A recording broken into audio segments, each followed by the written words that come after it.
Hi friends, welcome to my channel. कैसे हैं आप सब लोग? आशा करती हूँ बहुत अच्छे होंगे। मैं भी बहुत अच्छी हूँ। तो भाई, चालू अप्पी के एक नए व्लॉग के बारे में आज हम बात करने वाले हैं, जहाँ पर कि वो शहर के साथ एक प्रैंक करने वाली हैं। तो ये इसका टाइटल देख के आप लोग समझ रहे होंगे कि ये प्रैंक है, बट एक्चुअल में ये कोई प्रैंक नहीं था। ये एकदम बेवकूफ़ बनाने वाली चीज़ थी। ये सब कुछ स्क्रिप्टेड था। और अगर थोड़ा बहुत स्क्रिप्टेड था और नहीं भी था, तो वो ये जानबूझकर इस तरीके का लेकर आई हैं, क्योंकि इसको भेजना था, महर को घर। और इसलिए इसने ये इस तरीके का प्रैंक लोगों को दिखाने के लिए किया, क्योंकि घर में कुछ ना कुछ पक रहा है, कोई ना कोई खिचड़ी पक रही है। कहीं ना कहीं जो मौदा वाले लोग हैं उन लोगों ने कोई बात की है, जो शहर है उसके फादर की या मदर की कोई बात हुई है, भाई से कोई बात हुई है, जिसकी वजह से ये इस तरह के सर्कमस्टांसेस बना रही है कि इसको इसे घर भेजना है। क्योंकि अभी इसने ये बोला था कि भाभी के बर्थडे तक ये रुकने वाली है। अचानक से ऐसा क्या हो गया? क्योंकि वो लड़की तो 2 महीने से यहाँ रह रही है और उसकी पढ़ाई तो ऑटोमेटिकली बर्बाद हो ही चुकी है। अब मुझे एक बात समझ में नहीं आ रही कि सभी जगह सभी स्टेट में स्कूल खुल चुके हैं, जुलाई में स्कूल खुल चुके हैं, बट इसने इसको यहाँ पे क्यों रखा हुआ था?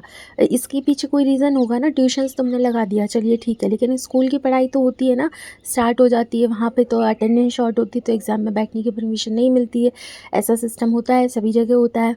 और कितना भी घटिया स्कूल हो तब भी वो मना तो करते ही, वो तो कहते ही हैं कि आपको स्कूल में आना ही पड़ेगा। तो भाई, कितना टाइम निकल चुका, 15 अगस्त आने वाला है। 15 अगस्त पे तो बच्चों की ऑलरेडी छुट्टी हो जाती है, इतनी पढ़ाई हो चुकी होती है कि यहाँ टर्मिनल एग्ज़ाम आने का नंबर आ जाता है। तो अभी तक इसकी पढ़ाई को इसने क्यों बर्बाद किया? इसने उसी टाइम पर जब वैकेशन ख़त्म हो रही थी तभी इसने इसको क्यों नहीं भेजा? क्योंकि इतना टफ तो नहीं है भई इसको भेजना कि ये टिकट करा के इसको भेज नहीं सकती है। बेटी खाला के साथ, डॉटर खाला के साथ तब भी भेज देती है इसको, लेकिन इसने नहीं भेजा है। अब अचानक से क्यों भेज रही है? और इसके और नए व्लॉग भी आ चुके हैं, जिनके बारे में हम बाद में डिस्कस करेंगे, क्योंकि ये भेज चुकी है और बिना बर्थडे मनाए भेज चुकी है। तो क्यों भेज चुकी है, ये बात किसी को भी अभी समझ में नहीं आ रही है। अब यहाँ पे कह रही है कि ये मैं ड्रेस लेके आई हूँ, इसने कैमरा फिट कर दिया है, उसको बुला के रूम में खड़ा कर लिया है, और वो गले लग लग के थैंक यू बोल रही है, और ड्रेस पे ड्रेस उसको दिए जा रहे हैं। तो महर, तुम्हारा ट्यूशन था तो भाई ये नहीं पता, इन इन गार्जियन बनने को ये जा रही हैं, इनको ये नहीं पता कि इनकी सैटरडे संडे छुट्टी रहती है। ये कैसी गार्जियन बनेगी? अगर इन्होंने यहाँ रख भी लिया, तो क्या ये इसकी पूरी तरह से देखभाल करने के लायक हैं? जिनको यही नहीं पता कि ये जिस ट्यूशन क्लासेस में भेज रही हैं वहाँ पे सैटरडे संडे ऑफ होता है। और भाई, बीच बीच में ये कितनी फ़नी चेहरे बना रहा है, इतने अजीब सी ना, इसकी मेंढक जैसी आंखें निकाल निकाल के पता नहीं क्या एक्सप्रेशन दे रहा है अजीब अजीब से। और भाई, ये अपी ज्ञान दे रही है कि लड़कियों को तो पढ़ना ही चाहिए जो खुद पढ़ी नहीं है। भाई, हमारी तो निकल गई, हमारी तो शादी हो गई, बच्चा हो गया, सेटल हो गया, उसको ये बता रही है। भाई, शादी हो गई, बच्चा हो गया, सेटल हो गए, तो यानी कि उसके बाद दिमाग बंद हो गया तुम्हारा, जैसा कि तुम दिखाती हो अपने व्लॉग्स में। और उसको बोल रही है कि लड़कियों को तो पढ़ना चाहिए। भैया, लड़कों को भी पढ़ना चाहिए, सबको ही पढ़ना चाहिए। दुनिया में अगर आप आए हो तो पढ़ाई के बिना कुछ भी नहीं है। अगर आप कुछ भी कर रहे हो, चाहे ब्लॉगिंग भी कर रहे हो, कुछ भी कर रहे हो, बट आप में बुद्धि होना बहुत ज़रूरी है, और पढ़ाई और होना भी बहुत ज़्यादा ज़रूरी है। समझी मैडम? और बच्ची के नाम पे फुल कंटेंट खींचा जा रहा है, क्योंकि उसको खड़ा कर दिया गया है गाना गाने के लिए।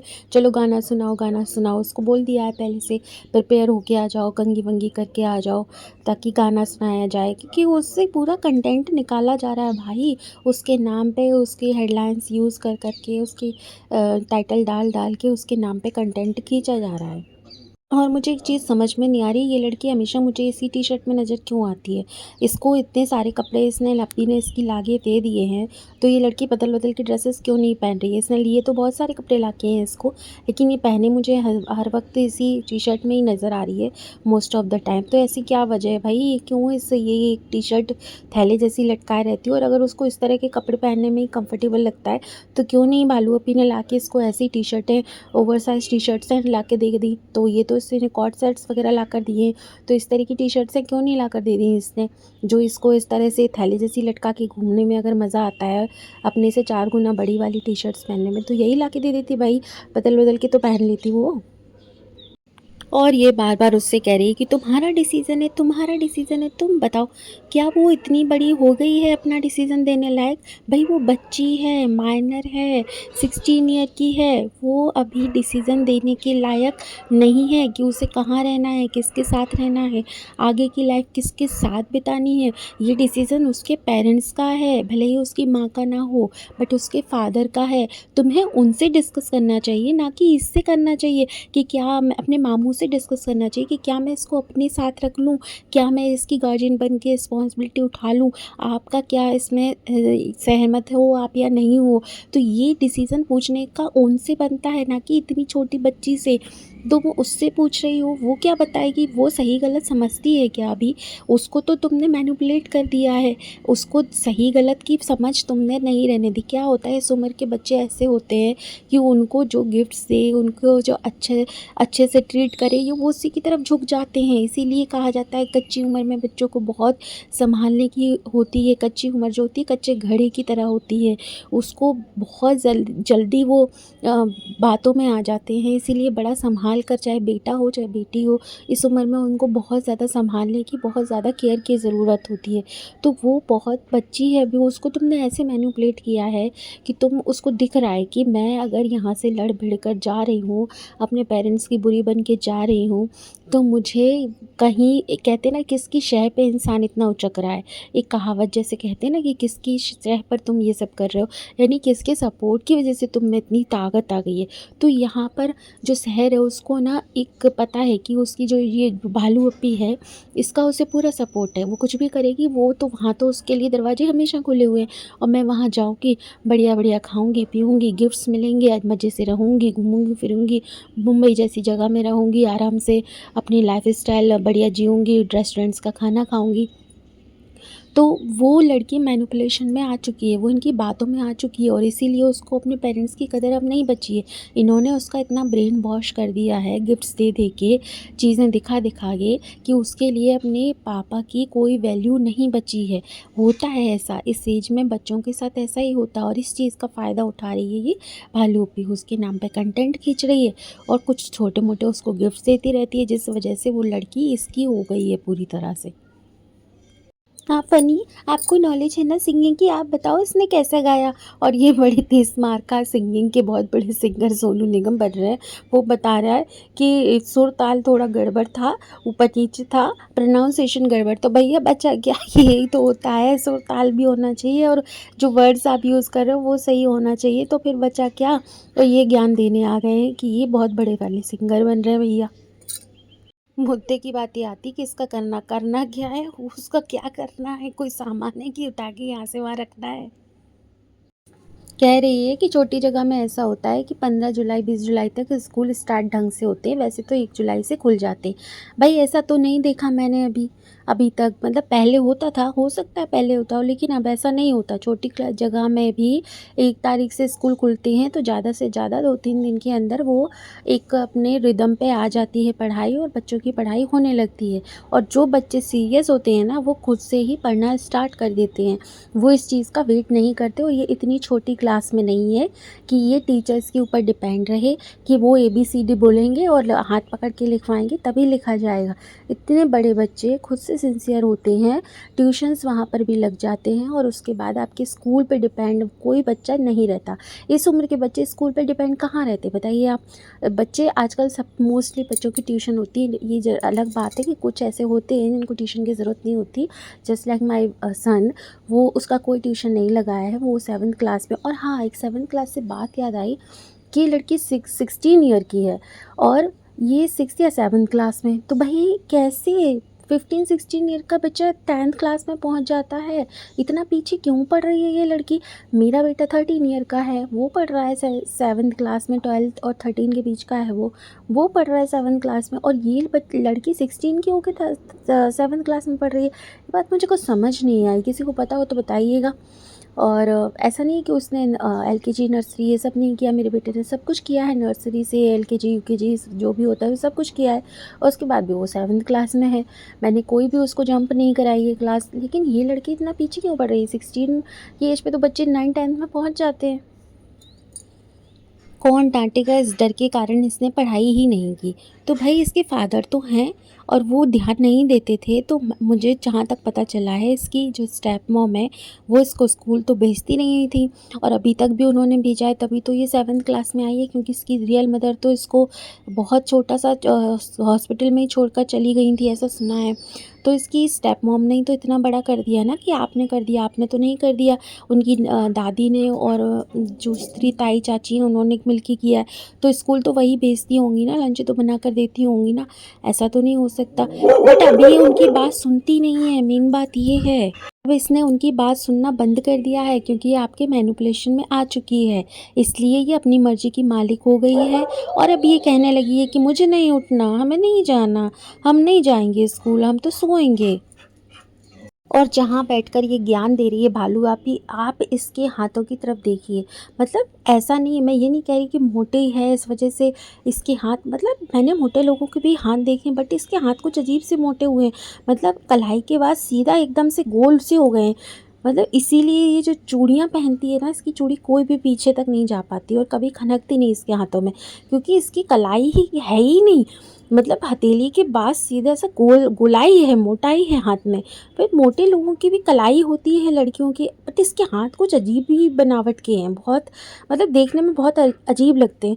और ये खाली हाथ रखती है ना, इस वजह से और भी ज़्यादा अजीब लगते हैं। भाई हमारे धर्म में तो ऐसा कहा जाता है कि मतलब ऐसा मुझे नहीं पता कि इन लोगों के धर्म में क्या है, लेकिन हमारे धर्म में ऐसा है कि शादीशुदा जो महिलाएं हैं, सुहागन जो स्त्रियां हैं, उनको कभी भी अपना हाथ और गला जो है वो खाली नहीं रखना चाहिए। भले ही आप एक एक कंगन, ब्रेसलेट कुछ भी आप हाथ में डाल के रख लीजिए, आप गोल्ड का एक एक बैंगल डाल लीजिए या ब्रेसलेट वगैरह पहन लीजिए, कोई धागे वगैरह पहन लीजिए, गले में चेन पतली सी डाल लो, तो मतलब हमारे यहाँ तो ऐसा बोला जाता है। बट ये इस तरह से खाली पूरे हाथ रखती है ना, तो बहुत ही गंदे लगते हैं, और इस वजह से और इसके हाथ इतने गंदे लगते हैं। अगर ये छोटे छोटे से पतला पतला से एक एक कंगन डाल ले, गोल्ड का डाल ले, कोई भी जो इसको अच्छा लगे वो डाल ले, तो इसके हाथ शायद उतने बुरे ना लगें जैसे अभी लगते हैं। और यहाँ पे फ़नी कहता हुआ नज़र आ रहा है कि मैं तो बहुत स्ट्रिक्ट हूँ भाई, मैं तो रोकूँगा टोकूँगा भी, ऐसा वैसा कर। भाई तेरा क्या हक बनता है? और पैसा बहुत मेहनत के से कमाया जाता है, हम मर मर के कमाते हैं। भाई कहाँ मर रहे हो तुम? तुमने ये जो कैमरा फिट करके बैठ के तीनों जने ज्ञान पेल रहे हो उस लड़की को के नाम पर, इस व्लॉग से तुमने लाख 1.5 लाख 2 लाख रुपए कमा लिया होगा, और तुम उससे कह रहे हो कि मतलब मैं बहुत ज़्यादा मर मर के पैसा कमाती, ये मर मर के पैसा कमाना है? तो भाई जो मज़दूर हैं, जो एक वक्त का खाना खाना जिनको नसीब नहीं हो रहा, पूरे दिन वो घिसते हैं, ईंटें उठाते हैं और मुश्किल से 200-400 रुपए कमाते, तब उनके घर में राशन आता है। मर मर के कमाना उसे कहते हैं, या तुम जैसे लोगों को कहते हैं जो सिर्फ कैमरा यहाँ से वहाँ घुमा रहे हैं और उसके बाद वो 10-10 लाख रुपए कमा रहे हैं? इसे मर मर के कमाना कहते हैं। वाह, वेरी गुड फनी भाई, वेरी गुड। जिसमें कि तुम्हारा तो योगदान ना के बराबर ही है। अगर तुम्हें हाथ में कैमरा दे दिया जाए तो तुम तो बंटाधार कर देते हो व्लॉग का।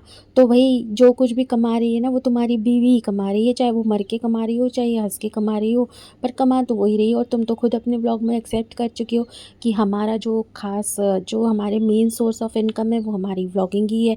ये तो खोला हमने जो हमारा रेस्टोरेंट है वो तो हमने सिर्फ दिखाने के लिए खोला है, इनकम टैक्स से बचने के लिए। और इन्होंने फिर से ये जता दिया है कि हम ही तुम्हारा सब कुछ करेंगे, चाहे वो कॉपी पेन हो। हम अभी तक हम ही कर रहे थे, और आगे भी तुम चाहे जहाँ भी रहोगी वहाँ रहोगी तब भी हम ही करेंगे। तो इन्होंने ये अपनी लोगों को, दुनिया को ये बता दिया है कि इसके खर्चे तो हम ही उठाते हैं, चाहे ये यहाँ रहे चाहे ये वहाँ रहे। इसके पेरेंट्स इसके लिए कुछ नहीं करते, इसके खर्चे हम ही उठाते हैं, चाहे वो कॉपी पेन हो चाहे इसकी स्कूल की फ़ीस हो, सब कुछ हमें ही करना है। तो हम इससे क्या फ़र्क पड़ता है कि ये यहाँ रहे या वहाँ रहे, इसके खर्चे तो हमें ही उठाना है। और पढ़ने वाले सब जगह पढ़ लेते हैं, उसको ज्ञान दे रही है। तो फिर रखो ना आशालूपी, यहीं पे रखो ना, फिर क्यों नहीं रख रही हो आप अपने पास? क्यों भेज दिया उसको इतनी जल्दी में, भड़बड़ी में, बिना बर्थडे बनाए? ऐसा मत सोचना कि हमारा कोई नहीं है, और तुम्हारे मन में आता होगा कि मेरी ऐसी लाइफ नहीं है, मुझे ऐसी लाइफ चाहिए। क्यों नहीं है भाई उसका कोई? उसके फादर हैं, उसके फादर ने ही अभी तक इतना बड़ा कर दिया, और उसकी स्टेप मॉम ने जैसे भी किया हो उसको इतना बड़ा कर दिया। क्यों नहीं है? पूरी फैमिली है, चाचा ताऊ हैं, दादी हैं, पूरे परिवार है उसका। तो तुम ही एक अकेली बच गई हो पूरी दुनिया में, कि जिससे तुम हो तो ही सब कुछ है उसके लिए, बाकी वो सब जो वहाँ पर हैं वो कुछ भी नहीं है उसके लिए। वो अनाथ नहीं है भाई, उसकी सब पूरी परिवार है उसके साथ, ठीक है? और दूसरी चीज़, वैसी वाली लाइफ चाहिए तो हम हमेशा हैं। तो मैं वै तुमने वही यही दिखा-दिखा के तो उस लड़की का ब्रेन वॉश कर दिया है, जो वो अपने घर से अपनी स्टेप मॉम से और अपने फादर से बदतमीज़ी करके भाग कर यहाँ आई है। तुमने यही तो मैनिपुलेट किया गया है उसको अभी तक, कि हम हैं ना तुम्हारे लिए, तुम कुछ भी करोगी हम तो हैं तुम्हें वो वाली लाइफ देने के लिए। मस्त घूमो-फिरो, अच्छा खाओ-पियो, बढ़िया गिफ्ट्स लो, कपड़े लो, बर्थडेज़ मनेंगे, यहाँ ब्रिंगिंग होगा, ये होगा। और फिर डेला भी लेके गई हैं इसको। तो और यहाँ पर इन्होंने कहा है कि ये प्रैंक कर रही हैं, पर आप इसी जगह पर अगर देखोगे, सामने जो इनकी बालकनी का जो ग्लास लगा है, उस ग्लास में हमें दाँत टूटा जो लड़का इनका जो कैमरामैन है वो उसका जो वो दिखाई दे रहा है उस ग्लास में। तो ये प्रैंक कैसे हुआ? उसे तो पता है कि शूट हो रहा है ये, और ये डलने वाला है। तो ये प्रैंक कहाँ हुआ भई? प्रैंक वहाँ होता है जहाँ हिडन कैमरे होते हैं, जहाँ सामने वाले को पता ही नहीं है कि मैं जो बोल रहा हूँ, वो तो सोच समझ के बोल रही है, वो सोच समझ के रिप्लाई कर रही है, चुप हो गई है बार-बार, क्योंकि वो समझ नहीं पा रही है कि मैं इन चीज़ों का क्या आंसर दूँ। ये प्रैंक नहीं है भाई, कितना बेवकूफ़ बनाओगी दुनिया को। कुछ तो सोच समझ के टाइटल डाला करो, कुछ तो सोच समझ के किया करो बालू अपी। दुनिया को सामने दिख रहा है कि ग्लास में वो लड़का खड़ा हुआ शूट कर रहा है आपके बेडरूम में, और आप कह रही हो, लिख रही हो कि प्रैंक।